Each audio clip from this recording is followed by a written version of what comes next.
Salut à tous les amis, j'espère que vous allez bien.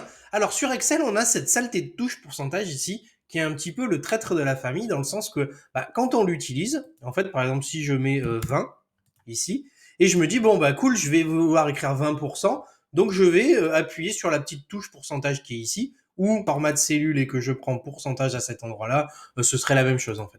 Mais si je clique ici en me disant bon bah il va me mettre 20%, eh ben non, en fait il va me mettre 2000. Pourquoi? Déjà parce que c'est un traître, et de deux, parce que je vais vous expliquer ça tout de suite. Avant de commencer, le petit abonnement, le petit pouce de soutien. N'hésitez pas à rester parmi nous si le contenu vous plaît, à liker, à commenter, à partager. Vous savez que vous avez nos formations Excel qui sont disponibles. Vous pouvez même demander une démo gratuite. Vous avez le lien en description. Et puis, on va commencer tout de suite. Alors, je vais effacer cette chose-là. Alors, en fait, ce qu'il faut savoir, c'est que le symbole pourcentage ne convertit pas en pourcentage. C'est pas au sens littéral du terme que si vous mettez 20, alors pas ici, puisque du coup la case est déjà formatée, que si vous mettez déjà 20, si vous mettez 20 ici et que vous appuyez, lui, en fait, il va pas mettre 20%, mais 2000. Parce qu'en fait, qu'est-ce qu'il fait?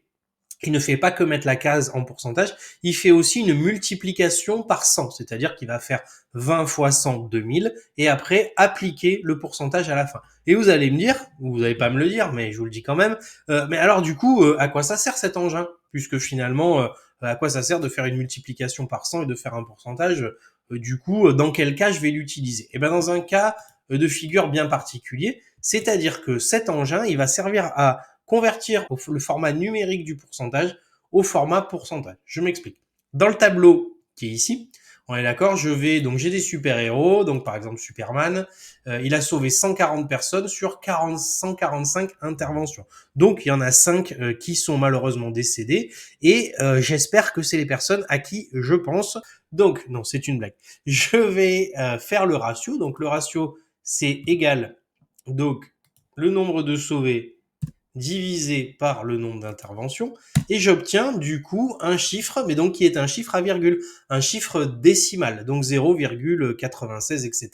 Donc ça va pas forcément m'aider. Et c'est là, du coup, que notre fameux traître de la famille va servir. C'est-à-dire que si maintenant je prends, donc si je les fais tous défiler, du coup j'obtiens des résultats ici, en format décimal, fois, si je prends tous ces formats décimaux comme ça, donc, et que je clique donc sur le bouton pourcentage, et cette fois, du coup, j'obtiens un véritable pourcentage. Donc, je peux rajouter des chiffres après la virgule. Donc, il m'a converti le chiffre qui était au format décimal en format pourcentage. Là, effectivement, le 0,96. En faisant la multiplication et en réappliquant le pourcentage, j'obtiens cette fois-ci le ratio et la véritable fonction, la véritable utilité de cette touche, qui est donc de convertir un format décimal du pourcentage à un véritable format pourcentage. Donc Superman a un taux de réussite de 96%. Il y en a un qui est très très nul, c'est Cyborg qui en a fait 64,81.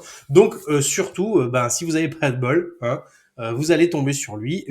Presque une chance sur deux d'y rester, ce qui est quand même assez dommage. Voilà, c'est tout pour cette semaine. J'espère que cette vidéo vous a plu. Vous savez maintenant à quoi la touche pourcentage de votre tableur Excel sert. Si vous avez encore des questions, vous n'hésitez pas à me le dire en commentaire. Moi, je vais vous souhaiter une bonne fin de semaine, un très bon week-end. À bientôt. Salut!